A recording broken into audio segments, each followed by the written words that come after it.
and thank you all for coming out to my speech. Tonight, we will talk about a major issue that concerns us all as college students. Anxiety and depression are the two most common reasons that students seek mental health services, according to the Center for Collegiate Mental Health 2017 annual report from Penn State University.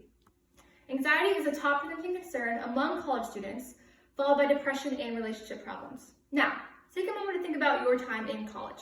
How many times have you felt extremely stressed or overwhelmed and felt like you had nowhere to go or no one to talk to?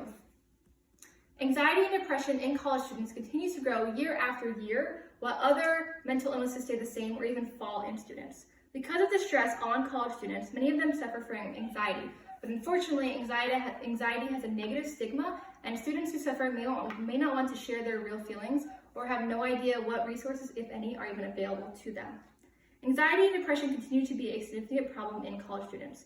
We need changes in the resources colleges can provide them with in order to better help students not only cope with stress, but also thrive while dealing with overwhelming distress. The workload that college comes with is intense, and other factors such as being financially afloat, social situations, etc., can add to the burden many college students feel on a daily basis. Even if you don't deal with crippling anxiety or depression yourself, you can probably think about a fellow classmate or friend who does. According to Statistica, out of the 18 million U.S. college students in 2017, 3 out of 4 of them said they faced overwhelming anxiety as a student. There is a problem of anxiety in college students. However, there are solutions, and we will discuss what our schools and universities should do and personal things you can also do to help solve this issue. Anxiety in college students is a major problem that can lead to emotional and sometimes physical damage. It is a widespread issue that is not addressed enough. Hamilton college student Graham Burton hanged himself in his dormitory room after feeling overwhelmed by his anxiety. 2 weeks after his suicide, his mother read his journal to hear why her son did what he did. He wrote about all the stress he felt as a college student and him failing classes and how he felt like such a failure. He also wrote in his journal that his college was fully aware of how he felt and also saw his signs of anxiety disorder, but offered little to no help to Graham. Another tragic story is that of Dane Schulster, a student at Iowa State who killed himself after meeting with a college counselor over 5 times. During these sessions, Dane met with an unlicensed graduate student who diagnosed him with anxiety and depression. At their last session, Dane told the counselor he had thoughts of suicide and was not treated any differently or directed to any form of help. His cry for help was ignored. After his death, an Iowa jury found the state of Iowa and his college 50% responsible because of this. These are just 2 illustrations that show us the tragedy of suicide, but this can happen to any of us. Suicide is the second leading cause of death after accidents for college-age adults in the United States. Without the right resources and coping mechanisms, suicide can be a resort for many struggling students.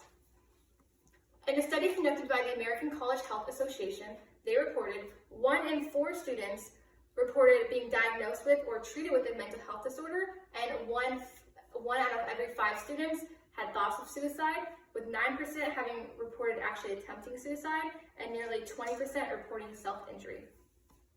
Now let's hear from an expert. Megan Thielking is an editor at STAT who has been in journalism for years. In 2017, she wrote an article about the dangerous wait times that are currently happening at mental health services in colleges all over the country. College students actually signed a petition saying that they were on wait times for 2.5, sometimes upward of a month wait just to initially meet with the counselor. Thielking writes, campus counselors are acutely aware that they're leaving students stranded, but say they do not have the resources to help. Not only are we at risk of also developing crippling anxiety as a college student, people in our age group have the highest risk of suicide. 1 in 12 college students have made a suicide plan, and 1.5 out of every 100 college students have actually attempted suicide, according to the College Degree Search. We've seen how common this problem is and how it can impact students and their families. Let's move on to some solutions we can do to best reduce the amount of college students who commit suicide due to anxiety and help improve mental health resources and statistics worldwide.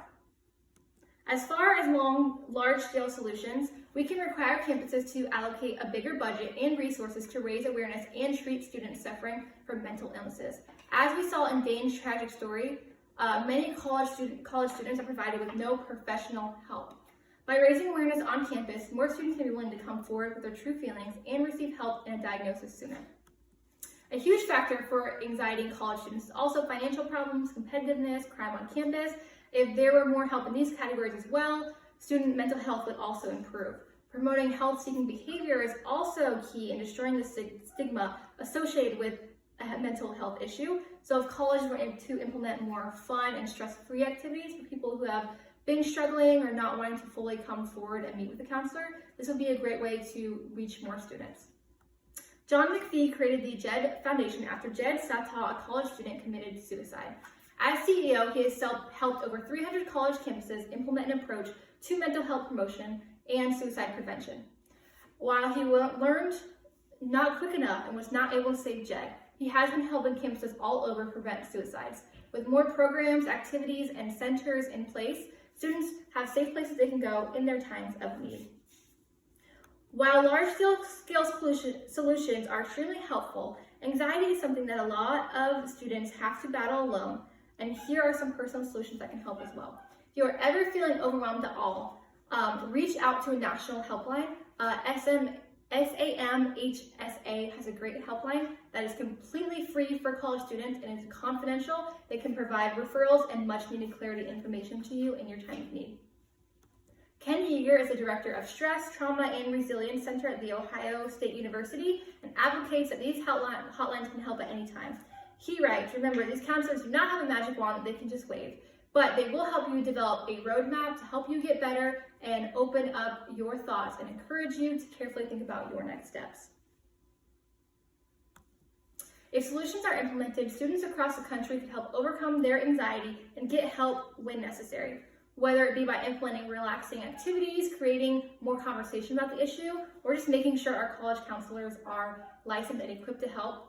Any of these solutions could be the reason a student decides not to give up. While we need to depend on our government, and especially our colleges and universities, to make sure they are providing us with resources, there are also steps that we can take to better ourselves whenever necessary. The rising levels of anxiety and depression in college students is a real problem facing us and will continue to grow if we don't address it using large scale and other resources that we can personally normalize and seek help. While anxiety and depression continue to rise in college students and stress overwhelms us at such a vulnerable time, it is not to end in such a tragic way if students in colleges take this widespread issue more seriously and implement changes at various levels. Throughout this speech, I have mentioned statistic after statistic that show how crippling anxiety can be, especially when coupled with the stress of college and other factors involved like finances, being homesick, social settings, etc. While these statistics are a great way to put this issue into perspective, it is the stories of suicide in such young, bright adults that should motivate us to make a change. Graham Burton and Dane Schulster are just two young adults who took their lives due to struggling with their anxiety and the fact that their school did not help them even when they reached out for it. They both took the personal step to realize that they were not feeling all right and questioned their mental health. They went to their colleges for help and were failed. These two tragic incidents show us how serious the problem is, but show us that we have so much room for improvement and should take the necessary steps to make sure our students are safe and their anxiety and stress is dealt with during their college years. Thank you for joining me today and discussing a major issue facing us college students, and thank you for your time and consideration.